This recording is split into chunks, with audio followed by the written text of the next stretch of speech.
Praise the lord. ఈరోజు వాక్యాంశము రోమపత్రిక 6వ అధ్యాయం 6వ వచనం. మన ప్రాచీన స్వభావము ఆయనతో కూడా సిలువ వేయబడినని ఎరుగుదుము. ఆమేన్, హల్లెలూయా. ప్రభు ఈ వాక్య భాగం ద్వారా ఈరోజు మనతో ఏం మాట్లాడుతున్నారో చూద్దాం. ప్రాచీన స్వభావము ఆయనతో కూడా సిలువ వేయబడినని ఎరుగుదుమని అపోస్తలుడైన పౌలు రోమా సంఘానికి రాస్తూ చెప్తున్నారు. అన్నాడు రోమియోలకే కాదు కానీ ఈరోజు మనందరితో కూడా ఆయన చెప్తున్నారు. నిజంగా ప్రాచీన స్వభావం అంటే పాత రోత స్వభావం, అంటే పాప స్వభావము. ఆ పాప స్వభావము సిలువ వేసేయాలి మనం ప్రభుతో పాటు. సిలువ వేయలేదనుకోండి, మళ్ళీ అదే పాప స్వభావం కొనసాగుతూ ఉంటుంది. యేసుక్రీస్తు నీ జీవితంలో లేనప్పుడు ఆ పాప స్వభావాన్ని కలిగి ఉన్నావు కదా, అదే ప్రాచీన స్వభావం అంటే. మరి యేసుక్రీస్తు నీ జీవితంలోకి వచ్చాక ఆయన చెప్తున్నాడు కదా, నేను పరిశుద్ధులను కనుక మీరు పరిశుద్ధంగా ఉండండి అని. కాబట్టి ఆయనతో పాటు ఆయన మన జీవితంలోకి వచ్చాక ఆయన ఎలా ఉన్నారో అలాగే మనం ఉండాలి.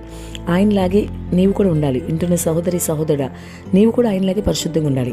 మరి ఆ పాత జీవితం, ఆ పాప జీవితాన్ని మరి సిలువ వేసేయాలి. వేసావా లేదా అనేది ఒక్కసారి ఈరోజు నువ్వు పరిశీలన చేసుకో. ఇంకా పాత స్వభావమే కొనసాగుతూ ఉండి, ఇంకా ఏదైతే పాత జీవితంలో పాపాలు ఉన్నాయో వాటినే కొనసాగుతూ నీ జీవితం ఉంటే నువ్వు మారినట్టే, క్రీస్తులో నువ్వు నూతన సృష్టి కానట్లే. కాబట్టి ఈరోజు ఒక్కసారి పరిశీలన చేసుకో. అసలు ఎటువంటి స్వభావం నువ్వు కలిగి ఉన్నావు? ప్రాచీన స్వభావం పూర్తిగా విడిచిపెట్టావా, లేదా పేరుకు మాత్రమే క్రైస్తవుని చెప్పుకుంటూ ఇంకా ప్రాచీన స్వభావాన్ని అనుసరిస్తూ ఉన్నావేమో?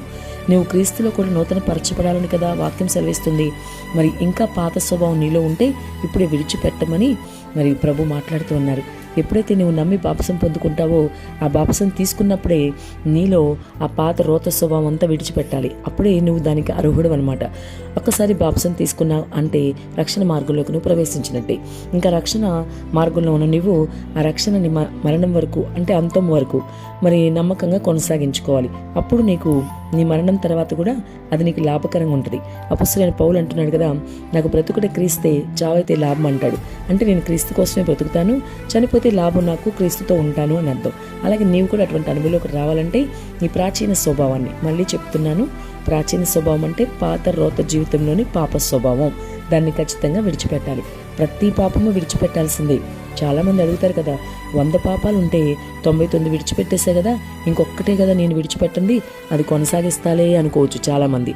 ఒకవేళ వింటున్న సహోదరి సహోదరుడా, నువ్వు అన్నీ విడిచిపెట్టి ఉండొచ్చు, కానీ ఏ ఒక్క సినిమానో, ఏ ఒక్క సీరియల్లో, ఏ ఒక్క బూతు మాటో ఏదో ఒక దానిలో పడిపోతావు. జాగ్రత్తగా ఉండాలి. కాబట్టి చిన్న విషయమైనా పెద్ద విషయమైనా 100 ఉంటే 100 కూడా విడిచిపెట్టాల్సిందే. ఎందుకంటే కొంచెము పుల్లగా ఉన్న పిండి తీసుకెళ్ళి మరి పిండిలో వేసినప్పుడు మిగతా ముద్ద కూడా పులిపిండి అయిపోద్ది కదా, పులిసిపోతుంది కదా అని వాక్యం ఉంది. కాబట్టి నీలో ఒక్క పాప మేలుబడి చేసినా నువ్వు పాప కిందే వస్తావు. నువ్వు పరలోకానికి వెళ్ళలేవు, దేవుని రాజ్యానికి చేరుకోలేవు. హేయమైంది ఏది పరలోకంలో ఉండదు. కాబట్టి నీ ప్రభు ఎలా ఉన్నాడో పరిశుద్ధుడిగా నీవు అలాగ ఉండవలసిందే. కాబట్టి ప్రాచీన స్వభావాన్ని సిలవేసి నవీన స్వభావం ధరించుకుని ప్రభుకి ఇష్టంగా జీవించు. ప్రభుతో యుగయుగాలు సంతోషంగా ఉండే ఆ అనుభవంలోకి నువ్వు నడువు. ఆమేన్.